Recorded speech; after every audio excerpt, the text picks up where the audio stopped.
जय श्री कृष्णा, राधे राधे। फ्रेंड्स, आज की इस वीडियो में हम माघ मास के महात्म्य का पहला अध्याय सुनेंगे। एक समय श्री सूत जी ने अपने गुरु श्री व्यास जी से कहा कि गुरुदेव, कृपा करके आप माघ का महात्म्य सुनाइए, क्योंकि मैं आपका शिष्य हूँ। व्यास जी कहने लगे कि रघुवंश के राजा दिलीप एक समय यज्ञ के स्नान के पश्चात पैरों में जूते और सुंदर वस्त्र पहन करके शिकार की सामग्री से युक्त कवच और शोभायमान आभूषण पहने हुए अपने सिपाहियों से घिरे हुए जंगल में शिकार खेलने के लिए अपनी नगरी के बाहर निकले। उनके सिपाही जंगल में शिकार के लिए मृग, व्याघ्र, सिंह आदि जंतुओं की तलाश में इधर उधर फिरने लगे। उस वन में वनस्थली अत्यंत शोभा को प्राप्त हो रही थी। कहीं कहीं मृगों के झुंड फिरते थे, कहीं गीदड़ अपना भयंकर शब्द कर रहे थे, कहीं गैंडों का समूह हाथियों के समान फिर रहा था, कहीं वृक्षों के कोटरों में बैठे हुए उल्लू अपना भयानक शब्द कर रहे थे, कहीं सिंहों के पदचिन्हों के साथ घायल मृगों के रक्त से भूमि लाल हो रही थी, कहीं दूध से भरी थनों वाली सुंदर भैंसें फिर रही थीं, कहीं पर सुगंधित पुष्प, हरी भरी लताएं वन की शोभा को बढ़ा रही थीं, कहीं बड़े बड़े पेड़ खड़े थे तो कहीं पर उन पेड़ों पर बड़े बड़े अजगर और उनकी केंचुलियां भी पड़ी हुई थी।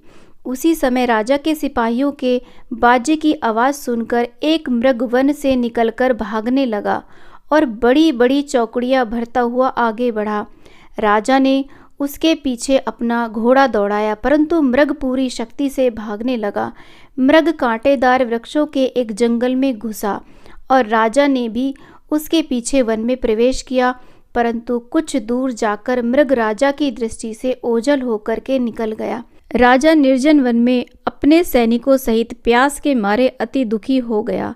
दोपहर के समय अधिक मार्ग चलने से सैनिक थक गए और घोड़े रुक गए। कुछ देर बाद राजा ने एक बड़ा भारी सुंदर सरोवर देखा, जिसके किनारे पर घने वृक्ष थे। इसका जल सज्जनों के हृदय के समान स्वच्छ और पवित्र था। सरोवर का जल लहरों से बड़ा सुंदर लगता था। जल में अनेक प्रकार के जल जंतु, मछलियां आदि स्वच्छंदता से इधर उधर फिर रही थी। दुष्टों के समान निर्दयी चित्त वाले मगरमच्छ भी थे। किसी किसी जगह लोभी के समान सिमाल भी पड़ी हुई थी। जैसे विपत्ति में पड़े हुए लोगों को दुखों को हरने वाले दानी पुरुष के समान यह सरोवर अपने जल से सबको सुखी करता था, जैसे मेघ चातक के दुख को हरता है। इस सरोवर को देख करके राजा की थकावट दूर हो गई। रात्रि को राजा ने वहीं विश्राम किया और सैनिक पहरा देने लगे और चारों तरफ फैल गए। रात के अंतिम समय में शूकरों के एक झुंड ने आकर के सरोवर में पानी पिया और कमल के झुंड के पास आया।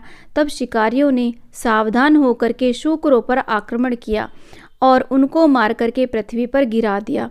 उस समय जब शिकारी कोलाहल करते हुए बड़ी प्रसन्नता के साथ राजा के पास गए और राजा प्रभात होता हुआ देख करके उनके साथ ही अपनी नगरी की तरफ चल पड़ा, जिसका शरीर तपस्या और नियमों के कारण बिल्कुल सूख गया था, जो मृगछाला और विकल्प पहने हुए था और नख, रोम तथा केश धारण किए हुए थे। राजा ने ऐसे घोर तपस्वी को देख करके बड़े आश्चर्य से उसको प्रणाम किया और हाथ जोड़ करके खड़ा हो गया। तपस्वी ने राजा से कहा कि हे राजन, इस पुण्य शुभ माघ में इस सरोवर को छोड़ करके तुम यहाँ से क्यों जाने की इच्छा करते हो? तब राजा कहने लगा, हे महात्मन, माघ मास के महात्म्य के विषय में मुझे किसी प्रकार का कोई ज्ञान नहीं है। आप कृपा कर मुझे विस्तार पूर्वक कहिए। इस प्रकार से माघ मास के महात्म्य का प्रथम अध्याय संपूर्ण होता है। तो बोलो भगवान श्री कृष्ण जी की जय।